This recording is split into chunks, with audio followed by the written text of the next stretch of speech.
இரவில் தூங்குவதற்கு முன் 108 முறை ஓம் நம சிவாய சொல்லி பாருங்கள். ஆரம்பத்தில் மனம் அலைபாயும், எண்ணங்கள் இடையூறு செய்யும். ஆனால் மெதுவாக அந்த எண்ணங்கள் தூரமாகி மந்திரத்தின் ஒலி மட்டும் இருக்கும்.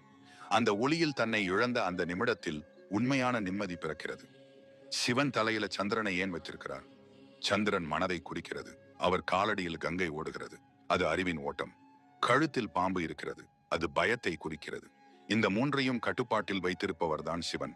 அதேபோல் ஓம் நம சிவாய ஜெபம் மனம், அறிவு, பயம் ஆகியவற்றை சமநிலைப்படுத்துகிறது. இந்த மந்திரம் ஒரு மதத்திற்கு மட்டுமல்ல, இது ஒரு அதிர்வு, ஒரு ஆழ்ந்த அமைதி. எப்போது வாழ்க்கை சிக்கலாக தோன்றுகிறதோ அப்போது இந்த 5 எழுத்துக்களை மட்டும் மெதுவாக சொல்லுங்கள். ஒவ்வொரு முறை சொல்லும் போதும் உங்கள் உள்ளத்தில் ஒரு சுமை குறைகிறது என்பதை கவனியுங்கள். நீங்கள் எவ்வளவு பெரிய பிரச்சனையில இருந்தாலும் இந்த மந்திரம் உங்களுக்கு உடனடி தீர்வு தராது. ஆனால் அது எதிர்கொள்ளும் துணிச்சலை தரும். அதுவே உண்மையான சிவாருள்.